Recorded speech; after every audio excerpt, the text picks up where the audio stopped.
Hello there, boys and girls. This is Jim Bounds at Motorhome Rehab Ranch.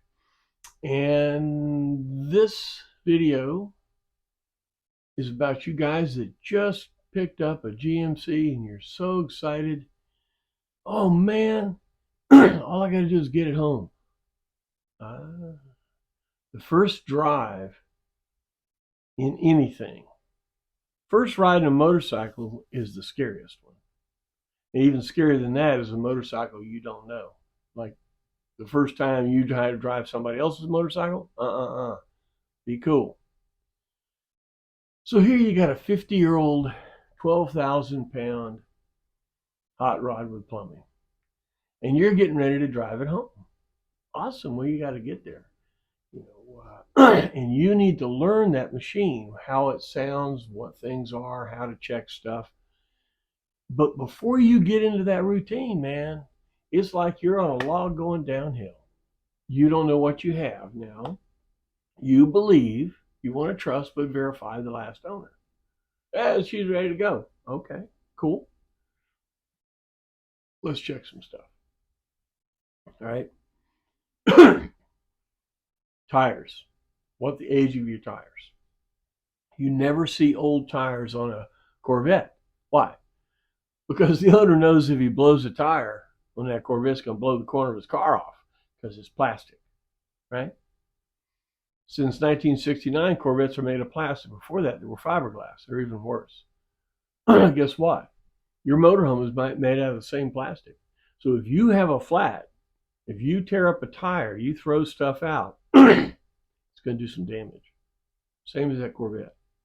You do not want to have tires over 5 years old. Oh, the tires look fantastic. They're fine. The adhesion of the synthetic rubber breaks down to the steel cord or fiberglass cord or whatever's in there at 5 years. So the adhesion, the chemical process that's bonding those together breaks down. I don't care how much tread it's got.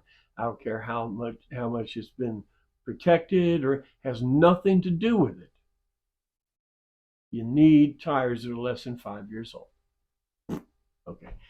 If you don't want to do that, tow it, or be prepared to do some body repair, and that's not easy sometimes. Okay. All right. Enough of that. You need to check the B's and B's, the bearings and brakes. Oh, it stopped real good. Okay, good. Go try it. See how it feels. See if it pulls. See what it does. You see what it does. Look at the brake fluid. What's it look like? What's the inside of the master cylinder look like? Okay. When you pull it off, is it full? Well, they may have filled it, or it's holding. But if one well is low, you understand the front well are the rear brakes, and the rear well are the front brakes. So if you pull the cap off and the front well is empty, but the rear well is full, that means the rear brakes have a leak, have a problem. And that's the reason they have two wells. I had a 60 Imperial LeBaron, badass car, but the master cylinder only had one well. Okay, it's a real problem. If I lost brakes anywhere, I would have zero brakes except for emergency brake. Okay, we have a backup built into our system, front and rear brakes. I went all the way to Utah with only front brakes. Front brakes were 60%. 40% in the back, 60% in the front. No matter how many wheels you have, no matter what kind of brakes there are, disc brakes, if you don't have a 60-40 split, you're going to spin it. When you hammer the brakes, the coach is going to spin around. Okay? Stock brakes are just fine, but you need brakes. Okay? And if you don't, you say, well, what do I do? This has got 10-year-old tires and the brakes feel mushy. All right. How far do you have to go? If it's 50 miles or so, I still would change the tires or go less than 30 or 40 miles an hour. You know, I would still check the brakes. And if there's still something wonky, if you're only going 40 or 50 miles, go slow, because you do have a backup. You have two wells. But if you're going cross country like we're getting ready to do, going to Wisconsin from Sarasota, we need 6 brakes. We need 6 brakes. And what Kit is going to be doing, he's contracted to have tires put on it. We checked the wells, everything looked okay, but we're going to drive it and we're going to see what it's about. So we're going to go a day early, and we're going to check all this stuff out. All right. But we believe that the brakes are operational, so we're going to go with that and keep going. All your hoses and belts and things like that, you need to check them. You clamps, you yank on them. All this is obvious, okay? On the carburetor, there are 4 bolts, 4 half-inch wrench bolts that hold that thing down. Snug all 4 of those bolts. It's sitting on a thermal gasket. Fancy word for a big fat paper gasket. Now there are ceramic or plastic spacers where the bolts go through, but still, over time, that paper compresses, and you might have a vacuum leak right there at that carburetor at the base plate. Okay, so snug those bolts down and snug your exhaust manifold bolts. Our exhaust manifold has 5 bolts. Normally it's 6. You got 2 here, 2 here, and 2 here. Well, guess what? We only have 2, 2, and 1. So what that does, if you have a manifold, it means for years it's had a weak spot and it's been warping. Okay? So you want to tighten those bolts. Now when I say tight, no, not redneck tight. You got to snug and give it a little more. You engineers say, well, what's the number for that? Get them tight. And every time you lift the hood until they don't do anything, snug the exhaust manifold bolts and snug the carburetor bolts. Very, very important to check that.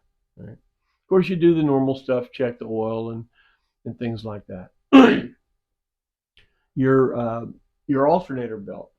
See, your alternator belt turns the water pump, which you have to turn.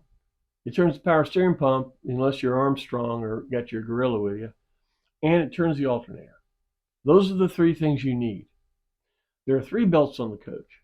One is the alternator belt. That's a 7450. Okay.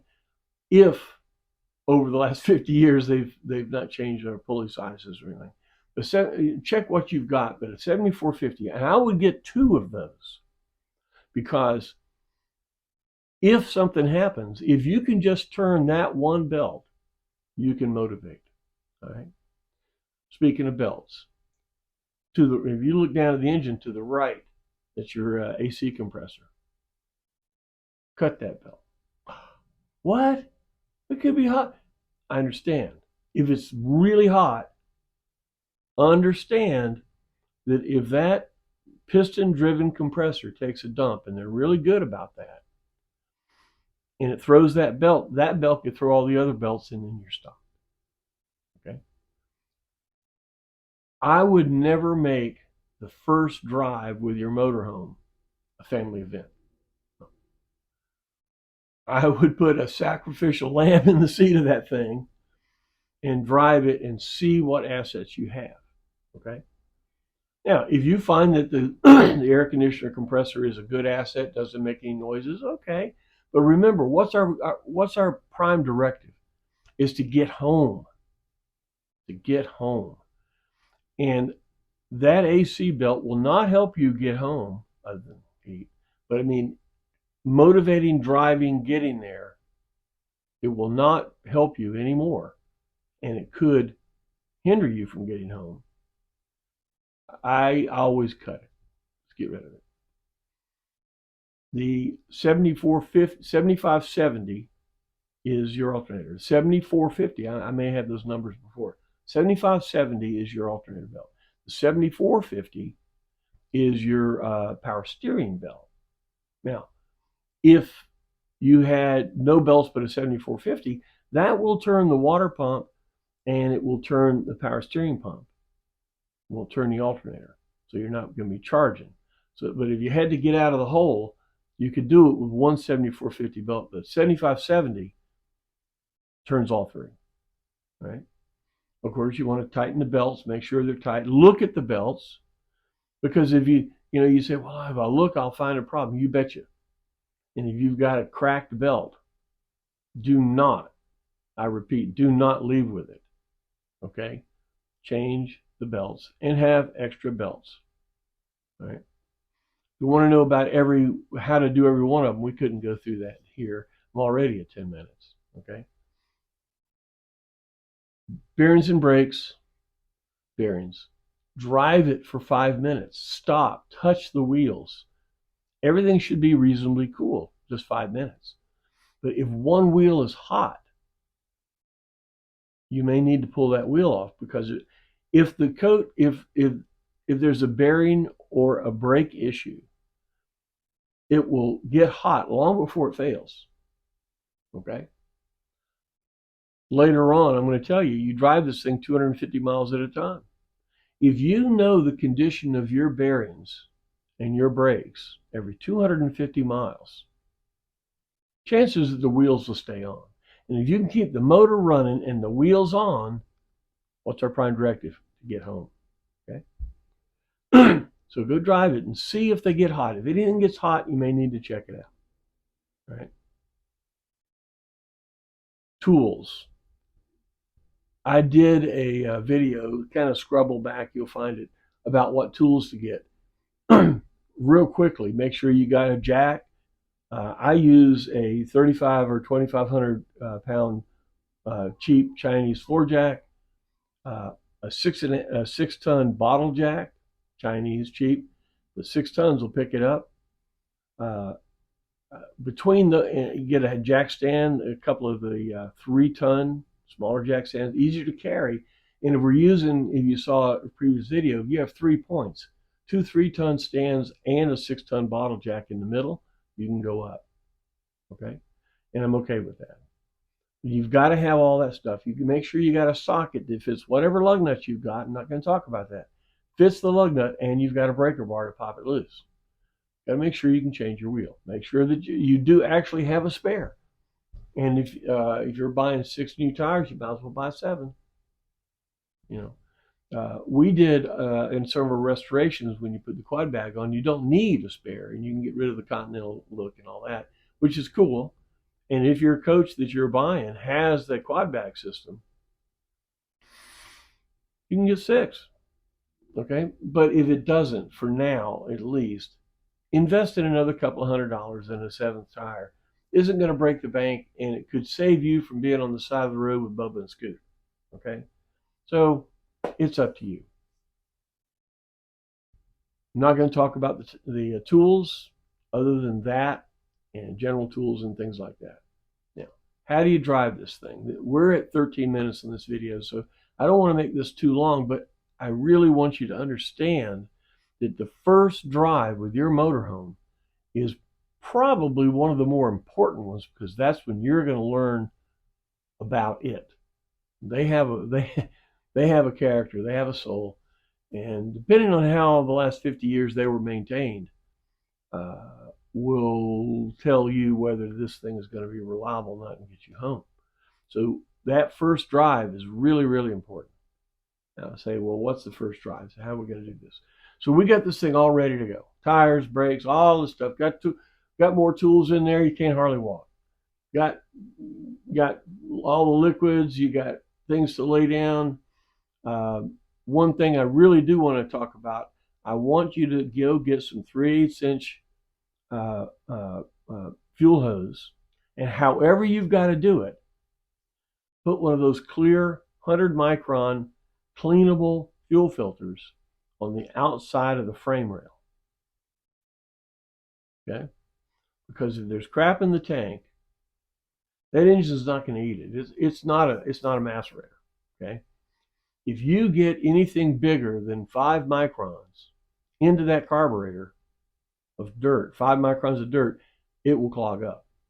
Now, Rochester knew that because there's a filter in the front of it, 330-48 Wicks.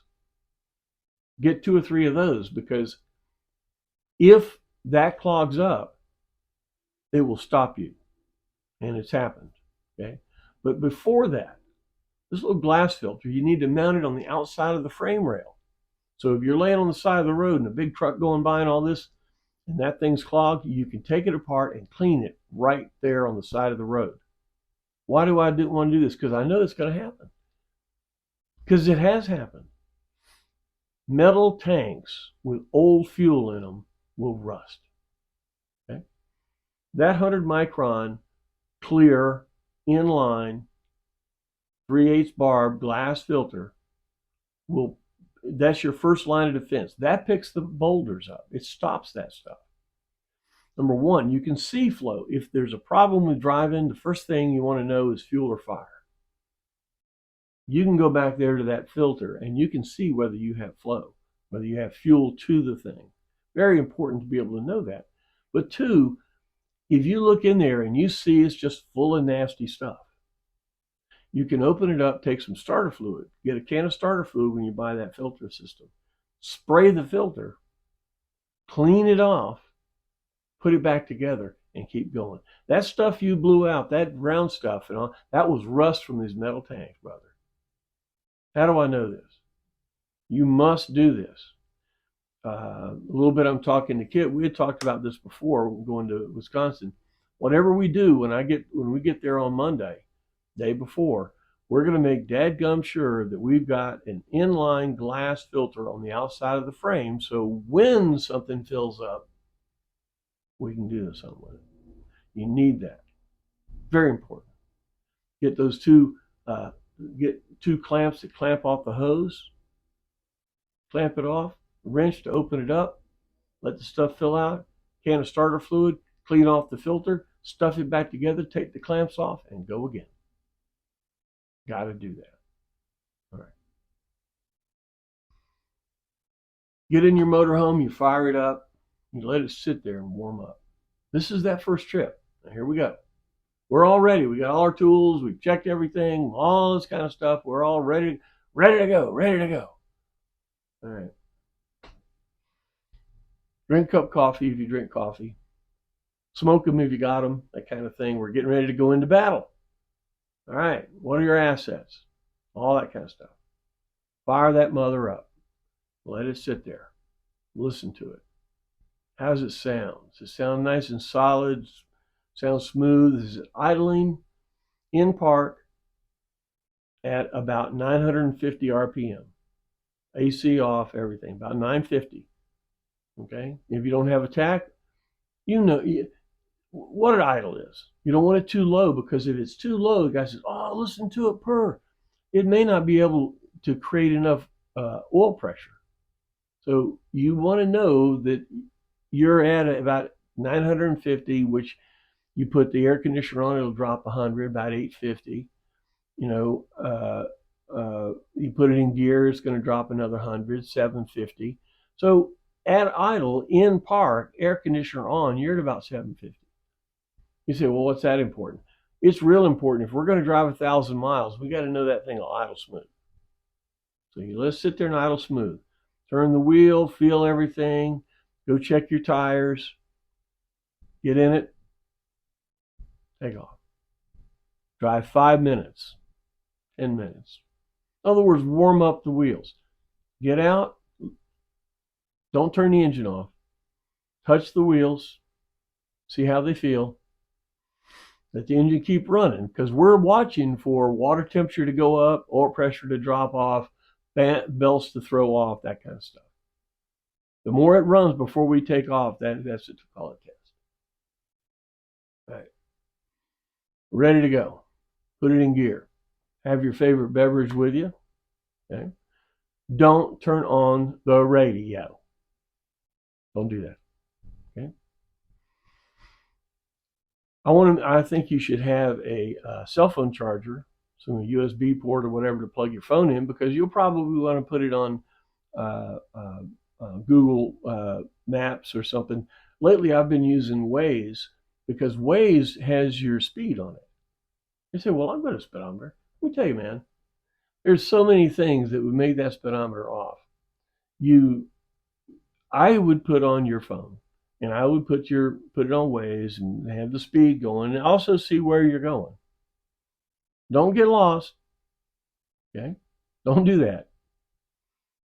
Do I stay on major highways or rural roads? That's kind of up to you. Rural roads are kind of nice because you can go nice and slow at your own pace. You can pull over at any time. And chances are, if you pull over with a GMC and lift the hood, somebody's going to come over and help you. All right, so you do want to take your time. You don't want to go over 60, 65 miles an hour. Oh, this thing, look at it, man, it's just feeling great. Well, that's good. But what are we doing? Are we trying to beat the traffic lights, or are we trying to what? Get home. Remember, we want to get home. Right?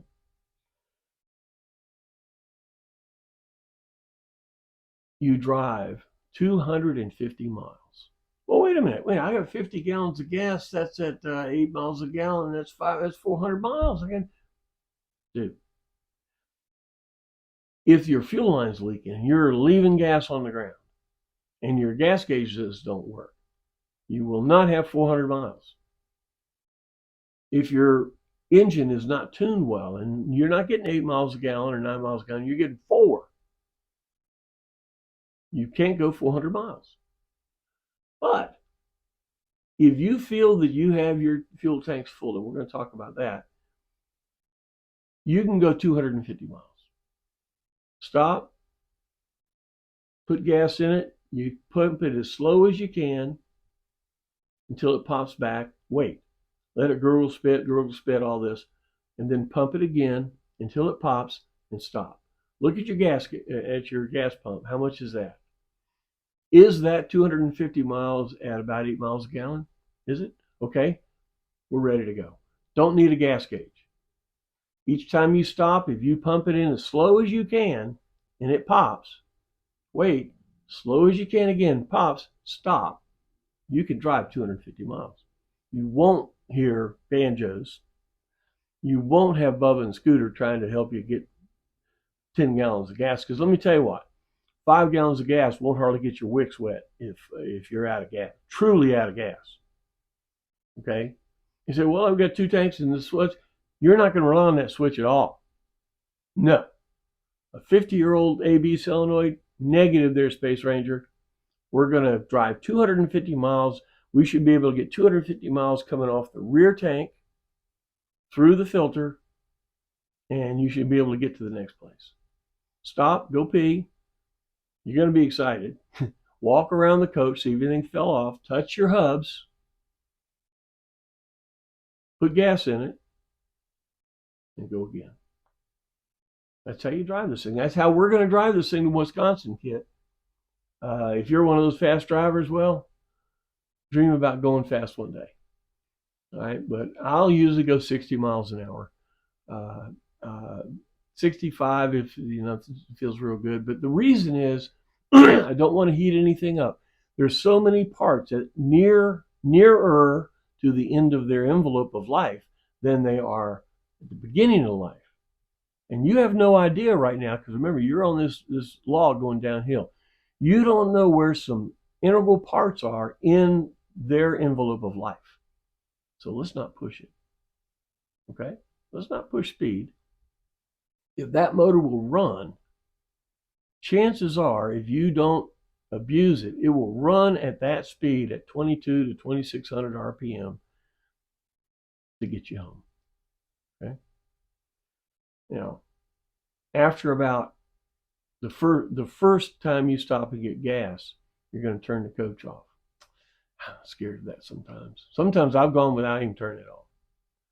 Because if you watch the videos I just did recently about bad grounds, old grounds, cables that are corroded and all this stuff, when that engine's hot, the starter may be at the end of its envelope, which is what was wrong with mine. You may have to wait and let the thing cool down to fire back up. And if that does happen, don't freak out. Don't go crazy. I would go to a gas pump where you'll be at the end of the row or not right in the middle of everything. Because if something does happen and you got to sit there and let it cool down or something, you won't be anybody's way. All right. Or you could, push it. Yeah, it's crazy.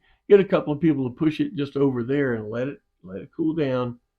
Because starting it up is a traumatic experience for an old vehicle. Right? If you go 60 miles an hour, everybody will pass you. I have a rule. I want to pass one thing on my trips. And it could be a dump truck. But don't worry about trying to pass people. They're going to pass you. But that's cool because why? They look at your motorhome and go, wow, look at that. You know, I rarely see the back of somebody's head, and I usually see smiles when I drive my motorhome. People go by, they smile. Of course, mine has P-51 shark's teeth on the front, but excuse me. Besides that, folks just really are enamored to look at it. And you know, when you go to a gas pump, don't go to the one right in the middle because you'll clog the place. Go to one way off in the corner, one of the pumps way out there, like you're at Buc-ee's or something, and people will come out there and look at the thing and talk to you, and you'll have time and space to not piss off anybody. Okay, because it will absolutely happen. I've even tried to not have eye contact with somebody and not talk to anybody because I just wanted to get in and get out. Didn't happen. Okay, so make arrangements for that. But while you're doing that, be listening to the motor. You know, check things. If you know that you're going to be there 5 or 10 minutes because people are going to talk, well, then cool, let it cool down a little bit. Check your belts, hoses, things like that. You know, they might help you. But those you remember, the prime directive is to get home. All right. So when Kit and I get in this coach to head into Wisconsin, it's like a full tank of gas, half a pack of cigarettes. It's dark and we're wearing sunglasses. We're Jake and Elwood Blues, and we're on a mission from God. It sounds silly, but you need to look at what you're doing and know what the goal is. Okay? I would never make the first trip again for a family to go camping to show how much fun you're having in the coach because you don't know yet. You don't know if it's going to be fun yet or not. If it is, well, bonus, super. But if you have a problem or something, having your kids there and your wife over your shoulder when you're working the problem is not fun. If you do break down, what do you do? All right. First thing, you got to get safe. Whatever that is, I can't tell you how to get safe. You got to get safe. Number 2, keep the motorhome reasonably level. Your fuel tanks are only 4.5 inches deep. And if you get on the side of the road and you're sitting like this, and you're near the end of the 250 miles, you may run out of fuel. So get on the side of the road, get safe, stay as level as you can. Okay? Get in your mind what happened. Okay? Turn on the generator if you have one. Keeps the beer cold. And if you did have a problem with your alternator, blow fans, belts off or something, the converter will charge the battery if that's the problem. And then you call me. Call me. Get me on the phone.